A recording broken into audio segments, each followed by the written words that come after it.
Chapter 7. Now Jonas's group had taken a new place in the auditorium, trading with the new 11s so that they sat in the very front, immediately before the stage. They were arranged by their original numbers, the numbers that they had been given at birth. The numbers were rarely used after the naming, but each child knew his number.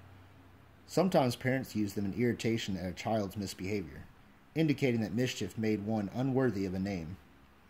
Jonas always chuckled when he heard a parent exasperated call sharply to a whining toddler, "That's enough, 23!" Jonas was 19. He had been the 19th new child born his year. It had meant that at his naming, he had been already standing and bright-eyed, soon to walk and talk. It had given him a slight advantage the first year or two, a little more maturity than many of his group mates, who had been born in the later months of that year. But it evened out, as it always did, by 3. After 3, the children progressed at much the same level, though by their first number 1 could always tell who was a few months older than others in this group. Technically, Jonas's full number was 1119, since there were other 19s. Of course, in each age group, and today, now that the new 11s had been advanced this morning, there were 2 1119s. At the midday break, he had exchanged smiles with a new one, a shy female named Harriet. But the duplication was only for those few hours. Very soon he would not be an 11, but a 12, and age would no longer matter. He would be an adult, like his parents, though a new one, in untrained skill. Asher was 4, and sat down in the row ahead of Jonas. He would receive his assignment 4th. Fiona, 18, was on his left. On his other side sat 20, a male named Pierre, whom Jones didn't like much. Pierre was very serious, not much fun, and a worrier, and tattletale too. "Have you checked the rules, Jonas?" Pierre was always whispering solemnly. "I'm not sure that's within the rules." Usually it was some foolish thing that no one cared about. Opening his tunic, if it was a day with a breeze, taking a brief try on a friend's bicycle just to experience the different feel of it. The initial speech at the ceremony of 12 was made by the chief elder, the leader of the community who was elected every 10 years. The speech was much the same each year. Recollection of the time of childhood and the period of preparation, the coming responsibilities of adult life, the profound importance of assignment, the seriousness of training to come. Then the chief elder moved ahead in her speech. "This is the time," she began, looking directly at them, "when we acknowledge differences. You 11s have spent all your years till now learning to fit in, to standardize your behavior, to curb any impulse that might set you apart from the group. But today we honor your differences. They have determined your futures." She began to describe this year's group and its variety of personalities, though she singled no one out by name.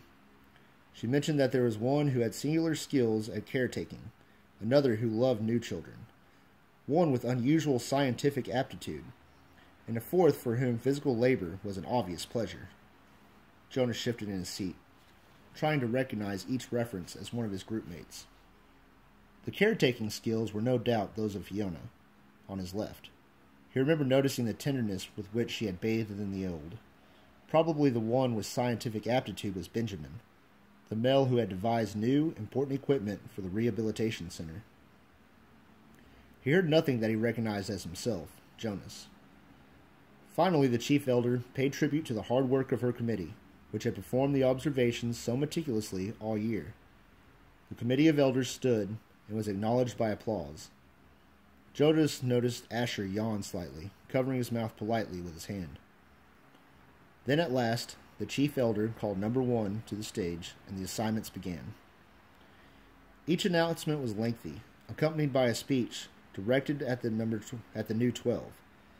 Jonas tried to pay attention as one, smiling happily, received her assignment as fish hatchery attendant, along with words of praise for her childhood spent doing many volunteer hours there, and her obvious interest in the important process of providing nourishment for the community.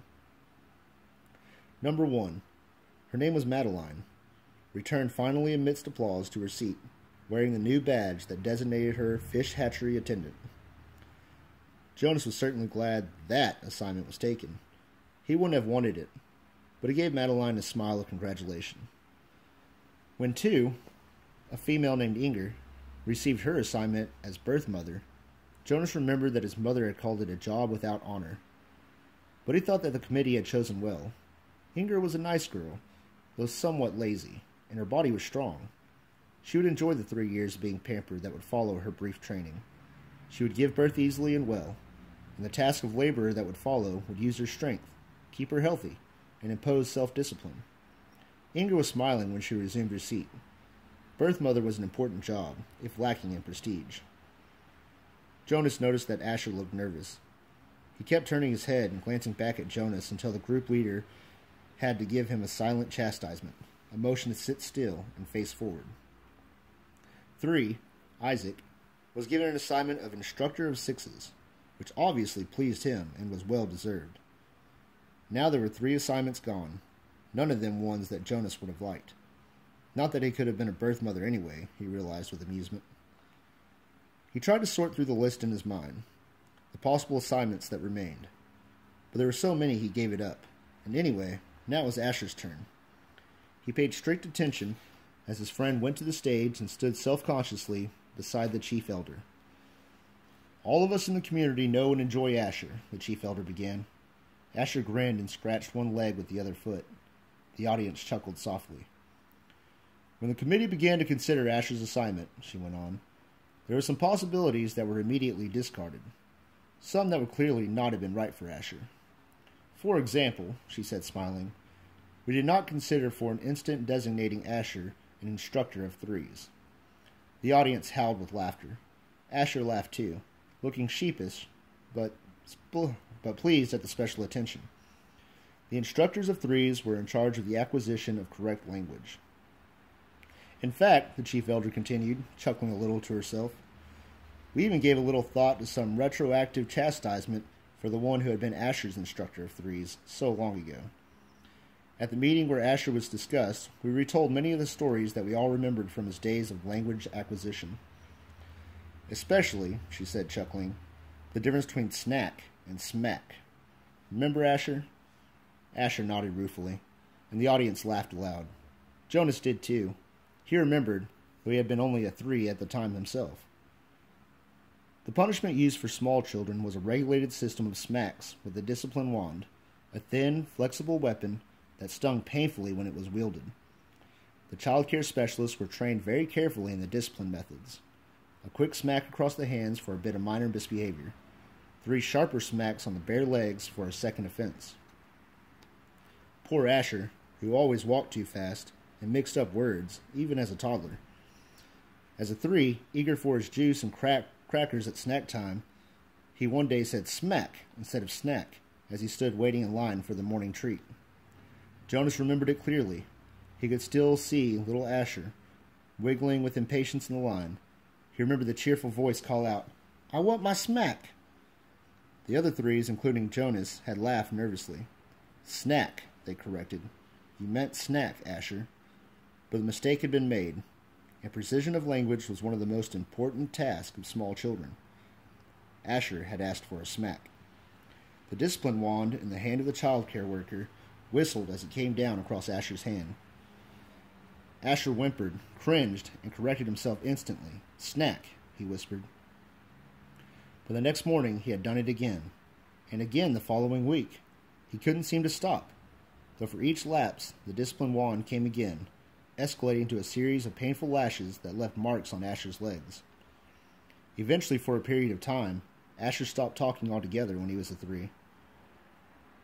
For a while, the chief elder said, relating the story, we had a silent Asher, but he learned. She turned to him with a smile. When he began to talk again, it was with greater precision, and now his lapses are very few. His corrections and apologies are very prompt, and his good humor is unfailing. The audience murmured in agreement. Asher's cheerful disposition was well known throughout the community. Asher, she lifted her voice to make the official announcement.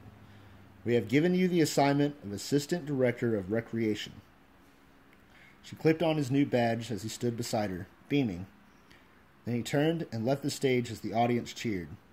When he had taken his seat again, the chief elder looked down at him and said the words that she had said now 4 times, and would say to each new 12. Somehow she gave it a special meaning for each of them. "Asher," she said, "thank you for your childhood." The assignments continued, and Jonas watched and listened, relieved now by the wonderful assignment his best friend had been given. But he was more and more apprehensive as his own approached. Now the new 12s in the row ahead had all received their badges. They were fingering them as they sat, and Jonas knew that each one was thinking about the training that lay ahead. For some, one studious male who had been selected as doctor, a female as engineer, and another for law. It would be years of hard work and study. Others, like laborers and birth mothers, would have a much shorter training period. 18, Fiona, on his left was called. Jonas knew she must be nervous, but Fiona was a calm female. She had been sitting quietly, serenely throughout the entire ceremony. Even the applause, though enthusiastic, seemed serene when Fiona was given the important assignment of caretaker of the old. It was perfect for such a sensitive, gentle girl, and her smile was satisfied and pleased when she took her seat beside him again. Jonas prepared himself to walk to the stage when the applause ended and the chief elder picked up the next folder and looked down to the group to call forward the next new 12. He was calm now that his turn had come. He took a deep breath and smoothed his hair with his hand. 20, he heard her voice say clearly. Pier.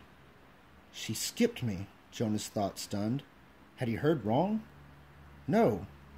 There was a sudden hush in the crowd, and he knew that the entire community realized that the chief elder had moved from 18 to 20, leaving a gap.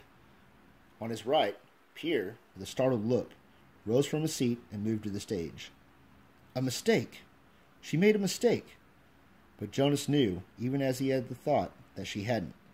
The chief elder made no mistakes, not at the ceremony of 12. He felt dizzy and couldn't focus his attention. He didn't hear what assignment Pierre received. He was only dimly aware of the applause as the boy returned, wearing his new badge. Then 21. 22. The numbers continued in order.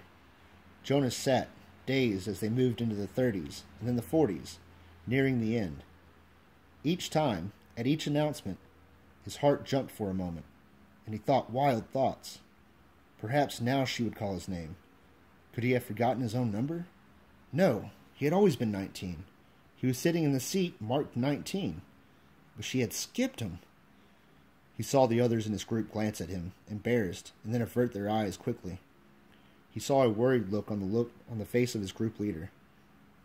He hunched his shoulders and tried to make himself smaller in the seat. He wanted to disappear, to fade away, not to exist. He didn't dare to turn and find his parents in the crowd. He couldn't bear to see their faces darkened with shame. Jonas bowed his head and searched through his mind. What had he done wrong?